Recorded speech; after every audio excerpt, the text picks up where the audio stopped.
Իսկ ինչ են անում այս բոլոր հավաքած մարդկանցից քերած բռնագանձած գումարները, գնաճի արդյունքում հավաքած միլիարդները, արդյոք այդ գումարները մեր երկրին են ծառայում, Հայաստանի զարգացմանն են ծառայում, պետականության ու ինքնիշխանության ամրապնդմանը։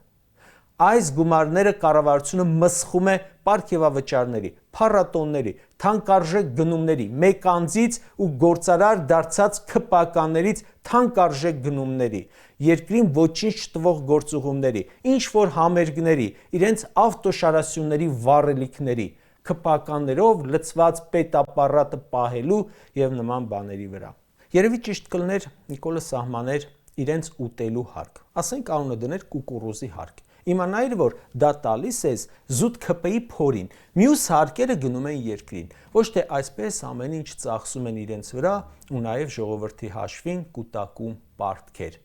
Մեր իշխանության ամբողջ գործունեությունը ոչ թե քաղաքացու բարեկեցությանն է միտված, այլ քաղաքացու հաշվին ապրելու, քաղաքացուն թալանելու, որից չեն կշտանում։